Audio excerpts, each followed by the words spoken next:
the Trevor Jackson podcast.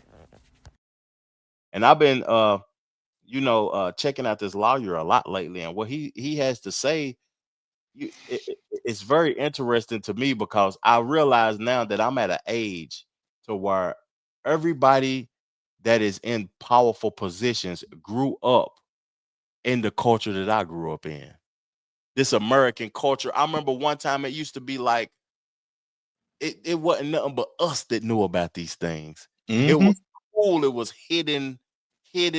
Everything was underground. Now you got the little Becky from Maine knowing about what's going on in the streets. Bob from North Dakota know about it. And I listen to the lawyer and he sound cool and he's spilling the game, and it's just let's get to it. Why the fuck would you say that on camera? I mean, this Big U is just he likes his celebrity status. The youngsters get out and then they have to have an experience before they realize I should have checked in. Mm-hmm. You know what I mean? Or I should have called, or I should have been moving. Here's why that check-in thing is so important to their organization. It is a steady stream of cash flow. You don't check in, I don't collect the tax. A certain way. And so they get out and they might be under your banner, but then they not respecting the banner. They ain't calling you. They got your number. Mm-hmm. They know who you is, but they feel like they bigger than the program. And you got a lot of dudes, like when I was here last time, that claim my neighborhood that's in this music shit, but they don't really fuck with us until it's a problem. Then they call it. Like Quando Rondo. I just showed Envy. Like, you can't call me now. You can't call me when the fire hot. Mm-hmm. You didn't fuck with me before that. You know what I mean? You have my number. Tell me that just doesn't sound like control. And that is what the indictment is trying to prove. And the government is trying to prove. My number, you could have called me, you could have did all that. You know what I mean? But he was around about, but how is that fair to me? How is that fair? I mean, here's the deal. If I was going into LA, into their territory, I suppose, I probably would check in. I meant to end that clip early because my next clip that I'm gonna play is gonna start off with that. If I was probably going to LA, I probably would check in myself because I don't want no problems. Golly, how old was Big U in those interviews to be speaking like that? But them interviews was like 5 years old. So he had to be in his 50s. Yep, but here's the thing with all that. Big U been getting tracked for years.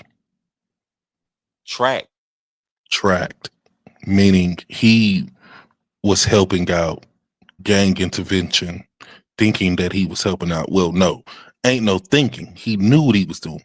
Like, why are you walking around with a BlackBerry? You have a cell phone that's tied to they tapping you. Yeah.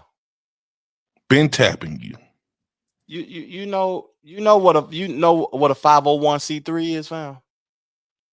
I've heard of it. He's that. Yeah, to be able to obtain one of them and get those benefits from the government, you have to work for the government. Right. A lot of people don't know that. Right. So how you have your programs that you have and they not keep a track on you being a former gang member after doing 15 to 20. Mm-hmm. Like, bro, let's be real. And then you talk about tapping in. Yeah. You extorting your own gang, bro. Quando Rondo. He from my set, but he don't even fuck. Bro, when did that matter? Yeah, if I'm showing you love or not, does that mean? I guess he feel like I'm the big dog. You got to answer to me. And that's where he went wrong, bro. We not in the fucking 70s, the 60s. Like, who, bro? We're not tapping. Why would I have to tap in with you? You shouldn't even know I'm here. Yeah. Nobody should know I'm here. Yeah. I didn't understand that. Like my few times going out to LA, I went through, you know, I ain't a tough. Me and my wife was chilling. We was riding. Mm-hmm. We was in Crenshaw. We went through Crenshaw don't even look the same no more. It looked like it. I was like, man, this shit ain't even. It didn't even look as tough as they portray it to be. Because they done gentrified everything. Mm-hmm. We was on Western Avenue. We went all the way. We rode the back. I think it's one street that lead from the Staples Center down near the Long Beach. Mm-hmm. I don't know the name of it. Might be Mm-hmm. Engle something or something. I don't know. It's a long ass street. The Staples Center. Yeah, that's might be Crenshaw. Crenshaw. You got Vermont. You got Western. You got Normandy. You got I'm thinking of everything that go that way. But it's like you were saying though. Back to the let's stick on topic though and get off of me personally. But I was through there and I enjoyed myself. It's just that the checking in thing. Why do people even know you there? And then now they're saying that he had something to do with PNB Rock and Nipsey situation. And I was there the day. No, I was on the plane the day PNB Rock died, going to Los Angeles for my anniversary with my wife. Wow. Because that's the day after the day PNB Rock died. That's the day after we got married. Wow. August the 24th. No, August the 22nd. Yeah. Damn, that's crazy. It's just that if he had something to do with all of these crimes and these situations, and you see that lawyer had to stop self-snitching hats on. That is crazy that people are complaining about people snitching on them when in all reality you telling on yourself. Always. He's been telling on himself. Mm-hmm. Like, even with the murder in Vegas. Mm-hmm. Like, bro, nobody, like, you can't, and this is where people think we're stupid as civilians, right? Mm-hmm. Bro, you put 2 and 2 together. 2 and 2 plus equals 4. Like, bro, they got you on wiretaps. They got you for fraud. They got you for money laundering. They got you for everything. Mm-hmm. It's over. And that word civilian, you caught me with something because I want to change up the terminology to that. I want to call us, instead of civilians, I want to call us concerned taxpayers. Right. Right. Taxpaying citizens, because if you try to hold, guy, I'm just being honest with you, guy. If somebody from my hometown try to hold me accountable for something that I did 25 years ago, or you try to view me as a person who you perceive me to be 25 years ago, you're in trouble. Yep. Because I paid IRS big bucks. Yep. And if I'm paying big bucks, I expect to be protected. Yep. So I'm expected to be protected, and you out here committing crimes and shit. You just know you in trouble, my opinion, because I'm not a civilian. I'm a concerned tax-paying citizen, because I can't remove the street element out of my life ever. You can't remove your experiences from LA ever. You always gonna be, you know what I mean? You always gonna be LA. And man, I grew up, man, where I grew up at, bro. It's, I had to navigate 3 different gangs that didn't get along. One street, A-Trays, 9-0s, and the Hoovers. A-Trays is 80. Is that the 53rd? 83rd, 83rd, and Western. You got the 9-0s off of 92nd, 90th, between Butler and Normandy, and then you cross Vermont, and you end up in Hoover Hood. And yeah, Hoover, not the what you number? got the 5 deuce, the 7 foes, the 9-0s, the 9 deuce Hoovers. You got the 9-0 Hoovers. You had the 7 foes and the. That's crazy. Do they all get along? No, Hoovers don't. Nope. All them Hoovers don't get along. Nope. That's crazy. Nope. Mm-mm. What I wanted to say in comparison to what you seeing now in Los Angeles, from the people that's supposed to be the leaders. You growing up there in your era, how was the people that was OGs then? Did they want to take pictures? Did they want to be on platforms talking? How did they communicate with the younger individual?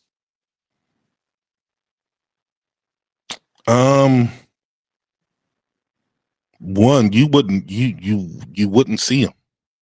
Mm-hmm. You wouldn't see an OG. The OG popped out doing, Hood Day. Mm-hmm. Now a lot of the OGs in the community are they have Hood Day softball games. Mm-hmm. Back then, bro, it wasn't what it is now. Like, you didn't know who was in the game then growing up. Yeah. Like, you couldn't, they associated you by where you lived, but you didn't know that shit. Josh was from 90 Hoover. You didn't know that. You didn't know that, Charles down the street, old man Charles down the street was an OG. Mm-hmm. You didn't know that. He was just Charles from down the street. Right. And then this was a family thing. Like, what I realized about how gang culture transformed too, it seemed like a lot of black people have inherited Mexican ways with the face tattoos and, you know what I'm saying, trying to perceive themselves to be more than they is. It seemed like it was more of a family structure in Los Angeles back then. For me listening to, and this is just me listening to MC8 because I know MC8 personally, fam. I whooped his ass in Madden a couple of times too. I ain't even gonna lie to you. And listening to him talk, he said that Suge Knight mama and his mama lived across the street. And they bloods and crips. You know what I'm saying? It was more of a neighborhood family thing. He said that family might have been power rules, and they created it with this family in this house. And now people are perceiving it to be something that it wasn't created to be. And it's just interesting to me, fam. Let's get into this clip right here also and continue the conversation. The deal. If I was going into LA, into their territory, I suppose, I probably would check in just because you wouldn't want the hassle of and the repercussion of not checking in. And that's what they're designed to do. It's like he forgot what he was doing was illegal. And it's total self-snitching. And every one of these videos, every one of these Instagram posts, every one of these, you got to check in or it's going to get hot, all that shit is going to bite him in the ass. Loose Cannon, he was, and now this episode has been deleted evidently. He was a No Jumper. He talks about the robbery of a dispensary. What gets said in the podcast ends up in the indictment. Watch this. So basically, it's like, cause he'll be like he'll manipulate things. Like, we'll go and do something, and the same niggas we do it to show up to the house like 10 minutes later when we trying to counting everything, right? And we be like, how the fuck they get the? Oh, well, we're gonna just give them like $40,000 back and stuff like that. But cause it's actually putting us in paperwork, right? And why in the hell are you saying this on? I mean, if you're so smart to rob somebody and get big money, how come you're not smart enough to keep your fucking mouth shut? And like doing like real police shit. I seen a nigga get like 20 guns, and when he got 20 guns, he's selling them to the homies. But I'm like, why are you writing down the serial numbers? So it's like he was doing like shit like that, and I didn't catch on. So it was like, I'm waking up now. You get what I'm saying? Because you've been asleep a long fucking time. I'm high-tech shit. I'm his right-hand man. You get what I'm saying? So when it came down to like dirt and stuff like that, I'm his right-hand man. How do you back off of that when you're in trial? Yo. You've been asleep for me. I'm sorry, man. Oh my God, bro. That was funny as hell. You've been asleep this whole damn time.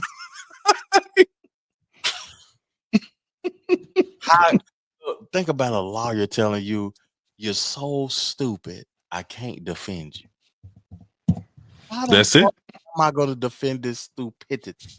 Because he got on a platform and thought he was telling a story, but that shit was not a story. Did he not forget, bro? This is what really happened. Like, I honestly think he got into Big U, and he hated that Big U played him so many times to where he teamed up with Wack. See, Wack looking at him like, And Wack smarter than people think. Even bro, snitch. bro, Wack is smart as shit. He played them all against each other And never incriminated himself. and never incriminated himself in anything. And they been the ops the whole time to him. We can do business together. You know, we getting the money. But once y'all niggas start doing stupid shit, I'm out. I hate. You know, this is the perception that white people are going to have on us for a long time. They are promoting so much stupidity, and they going on white platforms doing it, and you got white lawyers reacting to it. Not that I got anything against white people, because I come from a city that's 87% white. I love some white people. It's just that I never make myself look less than in front of them. I never ask for their help, and I never play myself and look stupid to them also. And what they did is going to give them, you know, my actions and your actions found in front of white people is going to make them perceive that the majority of us act like that. Mhm. I don't want to be complaining. I don't want to be dependent. I don't want to be a hindrance to my people. I don't want to be acting like a victim, acting like y'all owe me something. Y'all did something. Y'all supposed to do something for me. I don't want to be that person, fam. So I hate that Loose Cannon and Big U gave off this perception that a lot of black brothers are like that. And I bet you it's not even the majority of gang members that act like how they act. No, just them damn idiots. Yeah, Because look who they was under. Big U. Big U's an idiot. Big U ain't smart. That nigga's he's a man. He portray like he's smart. He ain't smart. Mm-mm. you know, and back to did the OGs fail the youth? I hate to say this, but Nipsey Hussle supposed to have been the leader of that situation, because I think he would have moved that culture and that gang forward, and Big U set him back 20 more years. He did. That's just my opinion. I could be wrong. No, you're right, because Nipsey was about uplifting. Even though he was from a gang, he was uplifting. He wasn't out here doing stupid shit. He was out here using his influence for good. Big U didn't. I don't think Big U wanted to be the man so bad to where I honestly, and this is my opinion, I honestly feel like he has something to do with Nip dying, getting killed. I honestly do. It's gonna come out. Yeah, we'll be here. It's gonna come out, and it's crazy, man, because here you have somebody who's making a change in the community, a real change. Wasn't doing nothing shady, nothing. You were the shady one. Mm-hmm. And this man lose his life. You don't even go to the funeral. You don't go. What? Bro, he didn't even go to the funeral, bro. He didn't even go to the repast, bro. He didn't condolence to the family, nothing. But this is supposed to be what is up with you? Weirdo? He gotta live with it now. Oh, he definitely gonna live with it. He got to live with it now, and he may live with it for a long time. If he's connected to the New Jersey situation, he connected to the PNB Rock situation. I didn't even know he was standing on business. He connected to the Quando Rondo situation. He connected to the Brick Baby's connected to that Quando Rondo situation. Yeah, for sure. It's gonna come out. Hey man, Brick Baby is the reason why Dirk is sitting in jail right now. Low key. And Brick Baby is the reason why Sue Surface is in jail too. it'll come out. You It's only gonna come have out. Yeah. Damn. I want to ask you something, but I don't. I don't, because we looking out for the best interests of each other. And I'm gonna ask you on the back burner, fam, because I need to understand, because I don't understand in depth. I don't even really follow this stuff. It's just that I'm passionate about uplifting our people and stuff, and I'm passionate about wanting better for the culture and the better for California, Los Angeles, and gang culture, and better for our people in general. And when I speak about these things, I want to speak about it in a way that is encouraging for people to remove themselves from it, encouraging for people to do better with their life, and just speak about things in a way that's gonna, some changes. But damn, man, when I look at what's trending in the media, the deaths and the way hip hop is going, I don't see shit. I don't see no difference, man. I don't see shit. I don't see shit getting better. Nope. Which, yeah. Nope. And guess what they're gonna do? They're gonna take the record companies, the record labels gonna take the people's sorrows and problems and issues, and they're gonna put it in their music. And they're gonna monetize. They're gonna monetize it. Period. Now, before we get off of here, I want to know, because I look at hip hop and I don't think nobody making money no more. Take Kendrick and Drake out of it. Name me 3 artists right now that you think is making money off the culture. The Trevor Jackson Podcast.